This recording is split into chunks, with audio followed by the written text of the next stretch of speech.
अच्छा जी, ये उर्दू का पेपर है, तो सबसे पहले हमें एक मज़मून दिया होता है जो कि 30 मार्क्स का होता है। 4 टॉपिक्स गिवन होते हैं, हमने 1 करना होता है। तो उर्दू का मज़मून कैसे तैयार किया जाए, 10-12 टॉपिक्स अगर आप कर लेते हैं ना प्रिपेयर, तो आपका मज़मून हो जाता है। उसके लिए आप बुक यूज़ कर सकते हैं, कलीदे उर्दू कर सकते हैं। उधर से आप देख सकते हैं जो बार-बार एग्ज़ाम में वो पूछ रहा है मज़मून, उनको आप प्रिपेयर कर लेने। तो जो करंट इश्यूज़ चल रहे हैं, जैसा कि अब फ़लस्तीन पे चल रहा है इश्यू, ये ग्लोबल वार्मिंग, फ़लस्तीन, इस तरह के इश्यूज़ जो करंट हिट कर रहे होते हैं, उनको आपने प्रिपेयर करना होता है। तो जब हमें पेपर हुआ था तो तब ये पाकिस्तान और अफ़गानिस्तान का इशू बहुत हिट था, बहुत इसके बारे में चल रही थी न्यूज़, तो हमें फिर ये इसके बारे में आया था। बेहतर ये है कि जो करंट चल रहा है उस पे नज़र रखें और उस पे एक मज़मून तैयार कर लें। मज़मून लिखने का तरीका जो होता है वो आपने उसमें कुछ बच्चे आउटलाइन बनाते हैं और कुछ नहीं बनाते, लेकिन मैं आपको सजेस्ट करूँगी कि आप उसमें आउटलाइन बनाएँ, उसमें कोई शेर जो आपको आते हैं उसमें सूट करें वो ऐड करें। जैसे कि मैंने भी अपने पेपर में ऐड किए थे, मैंने आउटलाइन भी बनाई थी। मैं आपको अपनी एक आउटलाइन दिखा देती हूँ करके। जैसे ये अब इस टॉपिक पे आने के चांसेज़ है, मैंने इस पे भी आउटलाइन बनाई है। ये माहौलियाती तब्दीली पे आउटलाइन बनी हुई है मेरी, और ये मैंने इसमें कोई शेर ऐड किया है। आप मज़मून के अंदर चाहे कोटेशन ऐड करें, शेर ऐड करें, उसके आउटलाइन में जितना खूबसूरत उसको बना सकते हैं बनाएँ, एग्ज़ामिनर को जितना इम्प्रेस कर सकते हैं आप करें।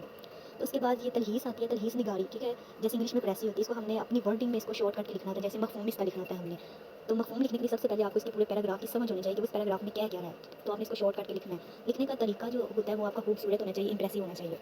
जैसे मैं आपको अपना दिखा देती हूँ, एक प्रेसी बनाई थी मैंने। सबसे पहले आपने ऊपर लिखना है तलहीस निगार, उसको अंडरलाइन करना है, फिर उसका कोई जो एक ही उन्वान देना है, 2-3 उन्वान नहीं देना आपने, एक उन्वान देना है, पूरे अल्फाज़ लिखने हैं, फिर ये जो तलहीस-शुदा इबारत होनी चाहिए। इस तरह आपने खूबसूरत करके अपनी प्रेसी को बना देना है। उसके बाद पेपर में आते हैं मुहावरात। मुहावरात ये जो आते हैं, सॉरी, गलत जुमलों की दुरुस्तगी करनी होती है। अब ये आप कहाँ से प्रिपेयर करेंगे? आप ये करेंगे कलीदे उर्दू से। कलीदे उर्दू पे ये सारे दिए हुए हैं, ठीक है? और आपने उधर से प्रिपेयर कर लेना। अब ये जो मुझे आए थे 10, ये कोई इसमें ऐसा नहीं था जो मुझे ना आता हो। ये मुझे 10 के 10 ही आते थे। जैसे नीचे मुहावरा दिए हुए हैं, इसमें से 5 करने थे, लेकिन ये मुझे सारे आते थे क्योंकि ये मैंने बहुत अच्छे से प्रिपेयर करे थे। इनको प्रिपेयर करने का तरीका सिर्फ़ और सिर्फ़ ये है कि आप कलीदे उर्दू की बुक पकड़ें, उधर से सारे प्रिपेयर कर लें। ये ऊपर वाला सवाल 10 नंबर का और नीचे वाला 15 नंबर का, ये आपके पक्के नंबर हैं और ये कलीदे उर्दू से बहुत आसानी से प्रिपेयर हो जाते हैं।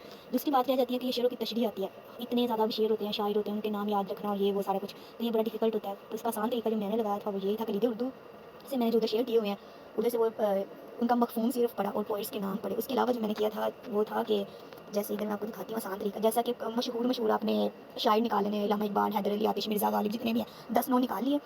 फिर उनके जो मशहूर ग़ज़लें हैं या अशार हैं वो आपने नोट कर लेने। जैसे हैदर अली आतिश के ये मैंने शेर लिखा हुआ, ये आरज़ू थी कि तुझे गुल के रूबरू करते मैं और बुलबुल बेताब गुफ्तगू करते।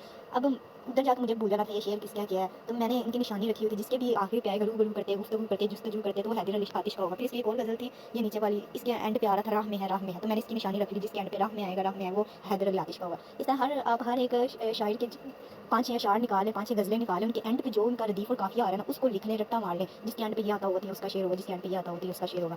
इस तरह से ना उधर जाके भूलता नहीं कि ये शेर किसका है, शायर का नाम क्या है, तो ये भी आपके 15 मार्क्स आपके पक्के हो जाएँगे। तो ये आगे जो ये आती है, ये ट्रांसलेशन करनी होती है, हमने इसको उर्दू में ट्रांसलेट करना होता है, तो ये 15 मार्क्स का क्वेश्चन होता है। इसको करने के लिए आपकी वोकैब अच्छी होनी चाहिए, ठीक है?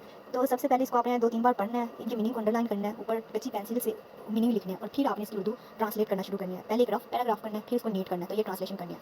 तो ये इस तरह आपका उर्दू का सिलेबस कवर हो जाएगा। क्लीदे उर्दू ही सिर्फ मैंने यूज़ की थी। ये जो चीज़ें ये ऐसे के लिए करंट अफेयर तैयार करने होते हैं, तो वो बुक में नहीं मिलते, वो आपने खुद नेट को यूज़ करके वो आपने तैयार कर लेना है। Thank you.